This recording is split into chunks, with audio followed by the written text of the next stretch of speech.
আজকের ক্লাসে আমরা এসএসসি জিডি 2025-এ আসা 5/2/25 তারিখের শিফট 3-র যে 20টি অঙ্ক এসছে তার সলিউশন করব। তো সলিউশনের আগে যেটি বলতে চাই যে এসএসসি জিডির 2025-এর ম্যাথ যেগুলো এসেছিলো তার ইবুক ডিসক্রিপশানে দেওয়া আছে, ইচ্ছুকরা ডাউনলোড করে নিতে পারো। প্রথম অঙ্কটায় বলেছে যদি একই সুদের হারে 2 বছরের সরল সুদ 40 টাকা হয় এবং চক্রবৃদ্ধি সুদ 65 টাকা হয় তাহলে মূলধন কত। তাহলে আমি ধরে নিচ্ছি মূলধন হচ্ছে পি টাকা, আর বলেছে 2 বছরের সরল সুদ কত হচ্ছে 40 টাকা।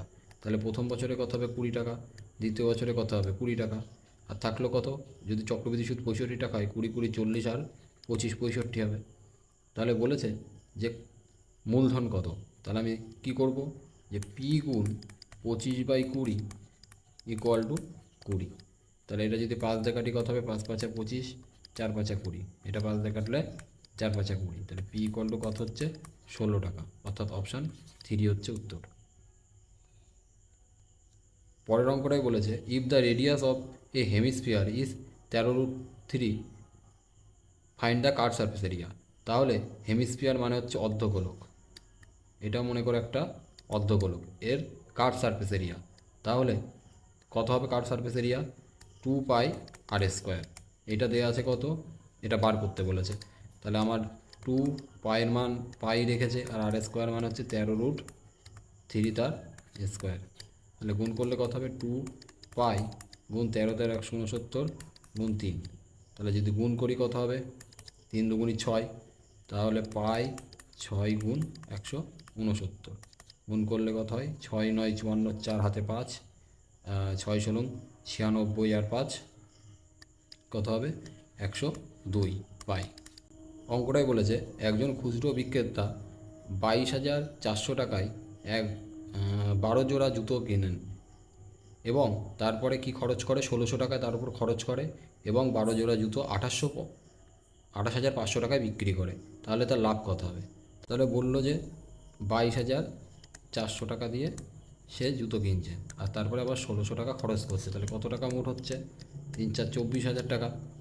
তারপরে কি করছে এই 24,000 টাকার জিনিস 28,500 টাকায় বিক্রি করছে, তাহলে তার লাভ হচ্ছে কত টাকা বলতে পারি। এখানে 2 শূন্য 2 শূন্য কেটে দিলে ওদের 240 টাকার জিনিস 285 টাকায় বিক্রি করছে, তাহলে 40 টাকা 45 টাকা লাভ হচ্ছে কত টাকার উপর 240 টাকার উপরে। একশোতে কত 0.00 কাটা, এবার যদি 4 দিয়ে কাটি 2 দিয়ে কাটি 12 2 24, 2 দিয়ে কাটলে 5 2 10, 3 15 45, 3 4 12, তাহলে 5 15 75/4, তাহলে 4 8 72, 18 পূর্ণ 18.75, অর্থাৎ অপশান 4। অঙ্কটাই বলেছে 4 জন পুরুষ এবং 3 জন মহিলা একটি কাজ 6 দিনে করতে পারে। তাহলে কি 4 জন পুরুষ এবং 3 জন মহিলা একটি কাজ 6 দিনে করতে পারে। আবার বলেছে 5 জন পুরুষ এবং 7 জন মহিলা একই কাজ কত দিনে করতে পারে 4 দিনে করতে পারে। তাহলে এটা কি সমান হবে, এটা যদি গুণ করি 2 দিয়ে কাটি 3 2 6, এটা কাটলে 2 2 4, তাহলে গুণ করলে 3 4 12m প্লাস 9w, আর এখানে হচ্ছে 10m প্লাস 14w। তাহলে এখান থেকে 12 থেকে এই এমটা এই পাশে নিয়ে আসলে কত হবে 2m হবে, আর ও পাশে গেলে কত হবে 10 বাদ দিলে 4 5 হবে, 5 ওমেন।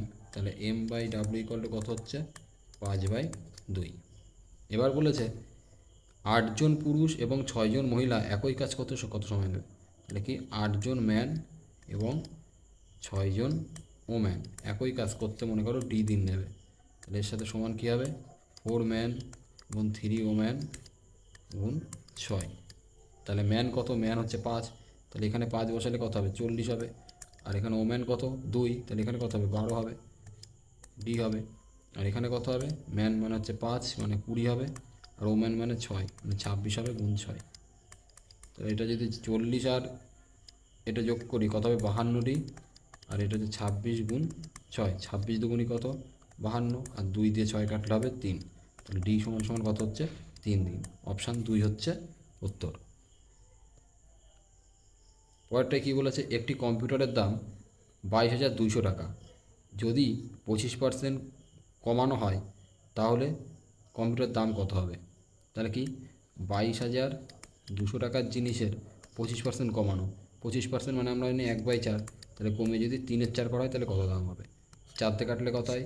4 5 20, 4 5 20, 4 5 20, 0 গুণ করলে 0, 3 5 15, 3 5 15 রাখে 16 6 হাতে 1, 3 5 15 রাখে 16, তাহলে উত্তর হবে হচ্ছে 16 65, অপশান 2।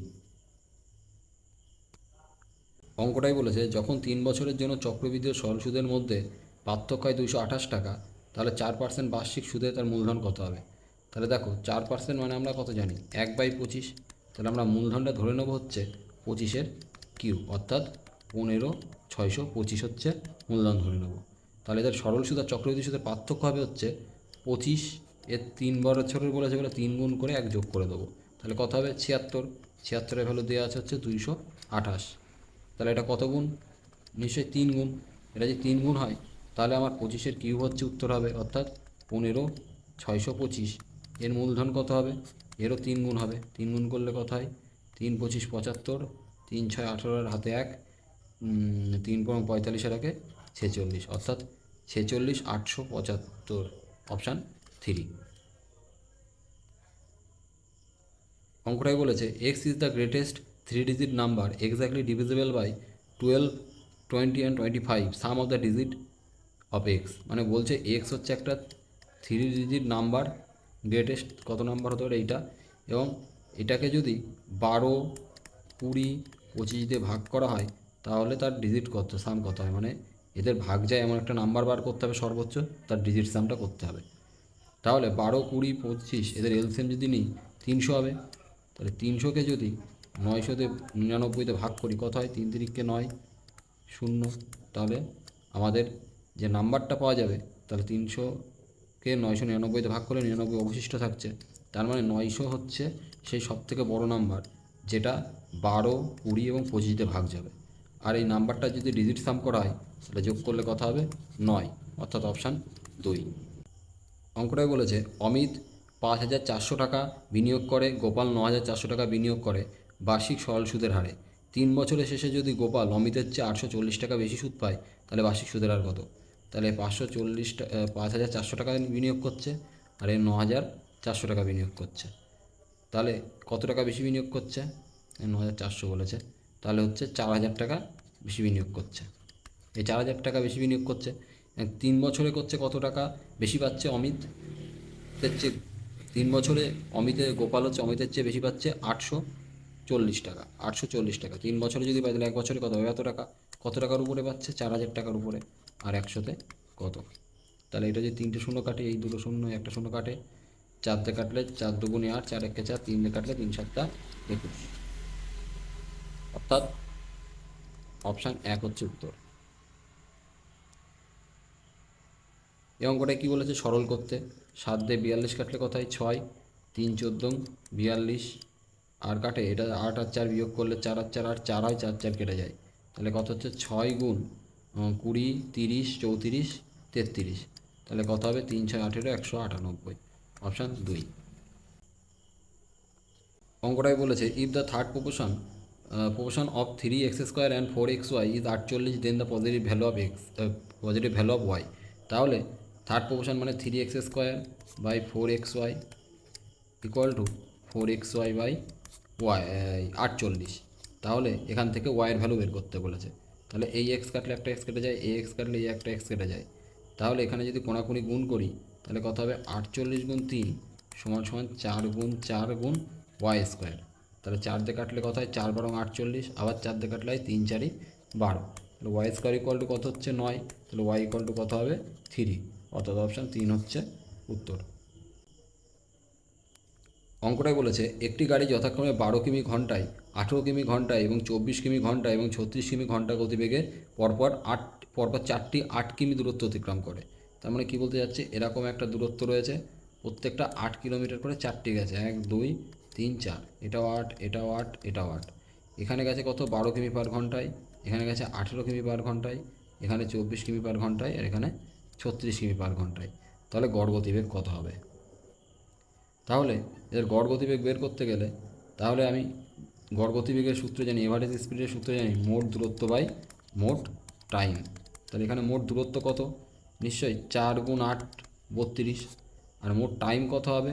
দূরত্ব বাই গতিবেগ দিলে না 8/12, তাহলে 8/18, 8/24, আর এখানে হচ্ছে 8/36 করলে এটা হলো। তাহলে উপরের থেকে যদি 8 কমন, নিচে এখান থেকে যদি 8 কমন নিই সবার থেকে, আর উপরের 8 আছে তাহলে কেটে যাবে। তাহলে উপরে থাকবে 4 আর নিচে থাকবে 1/12, 1/18, 1/36 আর 1/24 এটা থাকবে। তাহলে এখান থেকে যদি লসাগু করি কত হবে? 72 নিতে পারি, আর উপরে আছে 4, তাহলে 6 × 72 6, 4 × 72 4, 36 × 2 = 72, 3 × 24 72। তাহলে 6 আর 4 10, 3 15। তাহলে এখানে কত হচ্ছে 4, আর এটা ঘুরে গিয়ে 72/15। তাহলে এটা 3 দিয়ে কাটলে কত হবে? 3 × 5 = 15, 3 × 24 72। তাহলে এটা হলো। আর উপর নিচে যদি 2 দিয়ে গুণ করে দিই কত হয়ে যাবে? 4 × 2 = 8, 24 × 8, তাহলে কত হচ্ছে? 10। তাহলে এটা গুণ করলে হয় 4 × 32, 2 হাতে 3, 8 × 2 = 16 আর 3 19.2, অর্থাৎ অপশান 2 হচ্ছে উত্তর। অঙ্কটা কী বলেছে? কেতন 151টি চেয়ার বিক্রি করে 51টি চেয়ারের বিক্রয় মূল্যের সমান লাভ করে, তার লাভের শতাংশ কত? তাহলে প্রফিট হচ্ছে কত হবে? প্রফিট হচ্ছে 51টা লাভ করে, 151টি থেকে 100 বাদ দিলে কত হবে? 100 × 51, তাহলে কত হলো? 51% তার প্রফিট। অঙ্কটায় বলেছে মনোজ এ শহর থেকে বি শহর পর্যন্ত ভ্রমণ করে। মনোজ যদি তার স্বাভাবিক গতির 3/4 গতিতে গাড়ি চালায়, তাহলে মনোজ তার গতি কি? স্বাভাবিক গতি 4, সেখানে 3 যদি গাড়ি চালায় তাহলে তার সে বি বিন্দুতে পৌঁছাতে 33 মিনিট দেরি হয়। তাহলে টাইম কি দেওয়া আছে? তাহলে 3 আর 4 হবে, আমরা জানি স্পিড যা হয় টাইম তার উল্টো হয়। আর দেওয়া আছে কি যাদের মধ্যে পার্থক্য 1, সেটাই বলা আছে 33 মিনিটের দেরি হয়। মনোজ যদি তার স্বাভাবিক গতিতে গাড়ি চালায়, এ শহর থেকে বি শহরে ভ্রমণ করতো, কত সময় মিনিটে লাগতো? তাহলে তার স্বাভাবিক গতি কত? 4, তাহলে বলেছে কত সময় লাগতো? তাহলে স্বাভাবিক গতিতে টাইম লাগতো, গতি হচ্ছে 4 আর সময় হচ্ছে 3, তাহলে 1-এর ভ্যালু যদি 33 হয়, 3-এর ভ্যালু কত হবে? 99, অর্থাৎ অপশান 1 হচ্ছে উত্তর। অঙ্কটায় কী বলেছে? সরল 8 দিয়ে 32 কাটলে হয় 4, তাহলে 4 আর 4 গুণ করলে হয় 16, আর 3 4 হয় 12, তাহলে 12 থেকে 3 বাদ 16 হলে 4 হবে। এটাও একটা সরল 9 দিয়ে কাটলে 7 9 63, 7 দিয়ে 14 কাটলে 2, আর 7-এর থেকে 6 বাদ দিলে 1, তাহলে এই 1 1 কেটে যায়। তাহলে 19 আর 2 কত হয়? 21, 21 আর 7, 7 থেকে 7 147।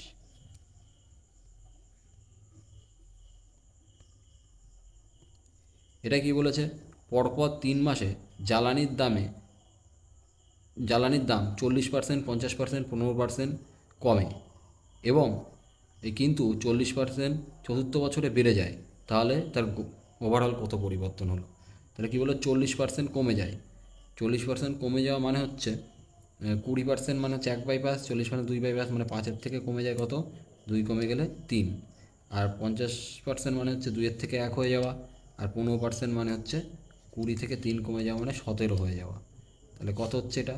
5 × 2 = 10, 10-এর সাথে 2 গুণ করলে 200, আর এখানে হচ্ছে 3 × 17 = 51।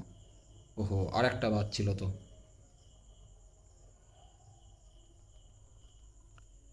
এখানে হয়েছে, এবার বলেছে 40% বেড়ে যায়, তাহলে 40% বেড়ে যাওয়া মানে 5-এর থেকে কত হয়ে যাওয়া? 7 হয়ে যাওয়া। তাহলে এগুলো যদি গুণ করি কত হবে? তাহলে 5 × 2 = 10, 200, 200 আর 5 গুণ করলে 1000, 25 আর 4 1000 হবে। আর এখানে কত হবে? 21 × 17, 17 একে 17, হাতে 1, 17 × 34 আর 1 35, তাহলে কত কমলো? তাহলে এখান থেকে বাদ দিয়ে দিলে কত হয়? 3, 5 আর 1 6 হলে 4, 3 আর 1 4 হলে কত হয়? 6, তাহলে 64.3, অর্থাৎ অপশান 1 হচ্ছে উত্তর। আর এখান থেকে 1000 থেকে 357 হয়েছে, অর্থাৎ ডিক্রিজ হয়েছে, আর অপশান 1টাতেই ছিল, অপশান 1 হবে উত্তর। অঙ্কটিতে বলেছে একটি শ্রেণীর 39 জন শিক্ষার্থীর গড় বয়স 39, যদি শিক্ষকের বয়স যোগ করা হয় তাহলে পুরো দলের গড় বয়স হয়ে যায় 40। শিক্ষকের বয়স কত? তাহলে কী বললো? 39 জন শিক্ষার্থীর গড় বয়স কত? 39, আর শিক্ষকের বয়স যোগ করলে, অর্থাৎ একজন যোগ করলে যায় 40, আর তখন গড় বয়স হয়ে যাচ্ছে 40। তাহলে শিক্ষকের বয়স কত? তাহলে শিক্ষকের বয়স হচ্ছে, আমি ধরে নিচ্ছি 39, কিন্তু 39-এর থেকে 40 কত বেশি? 1 বেশি। তাহলে 1 বেশি হলো কতজনের মধ্যে যাবে? 40 জনের মধ্যে। তা 40 40 70, 40 40 80 হয়, তার থেকে 1 কম 79, অর্থাৎ অপশান 2 হচ্ছে উত্তর। ওটা কি বলেছে? এক্স এবং এক্স প্লাস 100-এর তৃতীয় অনুপাত হলো 405। তাহলে এক্সের মান নির্ণয় করো যেখানে এক্সের মান 100 থেকে বেশি। তাহলে আমরা জানি তৃতীয় সমানুপাত অর্থাৎ এক্স প্লাস 100 তার স্কোয়ার সমান সমান কত হবে? এক্স গুণ 405। তাহলে এখান থেকে এক্স প্লাস 100 সমান সমান কী লিখতে পারি? √405x। এটা যদি ভাগ করি কত হতে পারে? ভাঙালে 581, 5 গুণ 81 গুণ এক্স, আর এখানে হচ্ছে এক্স প্লাস 100। তাহলে এখানে এক্সের মান এমন একটা কিছু হবে যেখানে বার করলে রুটের বাইরে চলে আসলে একটা সুন্দর নাম্বার চলে আসবে, অর্থাৎ রুট ছাড়া নাম্বার আসবে। অর্থাৎ এখানে 81কে যদি বাইরে নিয়ে আসি 9 হবে, কিন্তু 5কে বাইরে আনতে পারবো না। তার মানে 5-এর সাথে এমন একটা কোনো গুণফল আছে যেটার গুণ করলে তার স্কোয়ার ফর্ম হবে, আর রুটের বাইরে আসলে রুট ছাড়া নাম্বার বেরোবে। তাহলে 5 আছে, যে 225 নিই, 15 15 225 হয়, তাহলে এটার মধ্যে হবে না। তারপরে 115 যদি নিই, তাহলে এখানে যদি ভাগ করি কত হয়? 5 দুগুণি 10, 3 5 15, এটাও হবে না। তাহলে হতে পারে 125। তাহলে দেখো 125-এর মধ্যে জানি 5 25 125, আর এইখানে একটা যেই 5 রয়েছে, তাহলে আমি এখান থেকে বাইরে যদি নিয়ে আসি তাহলে কত নিয়ে আসতে পারি? 5 গুণ 5, অর্থাৎ 25 গুণ 9, অর্থাৎ 225 বাইরে বেরোলো। তাহলে এই এক্স প্লাস 100 এর থেকে যদি 225 বাদ দিয়ে দিই, 225-এর থেকে 100 বাদ দিয়ে দিই, তাহলে কত হবে? 125, অর্থাৎ অপশান 3 হচ্ছে উত্তর। অঙ্কটিতে বলেছে চিহ্নিত মূল্যের উপর 26% ছাড় দেওয়ার পরে যদি 5টি ব্লুটুথ ডিভাইসের বিক্রয় মূল্য 14,430 টাকা হয়, তাহলে একটি ডিভাইসের চিহ্নিত মূল্য কত? তাহলে 5টি ডিভাইসের চিহ্নিত মূল্য কত দেওয়া আছে? বিক্রয় মূল্য দেওয়া আছে 14,430 টাকা। তাহলে একটার দাম কত হবে? 5 দুগুণি 10, 5 8 40, 5 8 40, 5 6 30।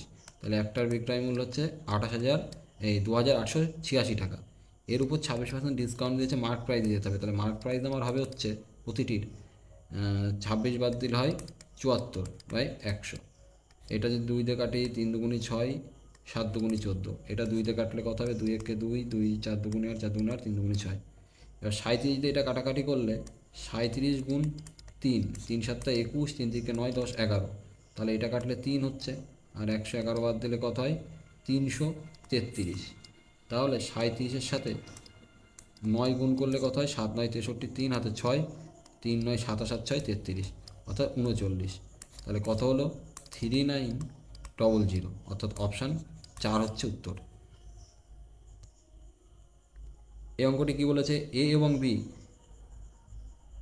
এবং বি এর হাঁটার গতিবেগ কত? 3:5। গতিবেগ দেওয়া আছে 3:5। যদি বি একটি নির্দিষ্ট দূরত্ব অতিক্রম করতে 18 মিনিট সময় নেয়, তাহলে নির্দিষ্ট দূরত্ব অতিক্রম করতে 18 মিনিট সময় নিচ্ছে। তাহলে স্পিড আর টাইমের মধ্যে ব্যস্ত সম্পর্ক হলে কী হবে? 5 আর 3 হয়ে যাবে। এটা এ আর এটা বি। তাহলে বি কত সময় নেয়? 18 মিনিট। তাহলে বি নিচ্ছে 3-এর ভ্যালু দেওয়া আছে 18, তাহলে হচ্ছে এ কত নেবে? তাহলে 3 6 18, 6 গুণ, তাহলে এ 19-এ 6 গুণ নেবে, অর্থাৎ 30 মিনিট, উত্তর 2। তো আজকের ক্লাসটি এ পর্যন্তই। ভিডিওটি ভালো লেগে থাকলে অবশ্যই লাইক করবে।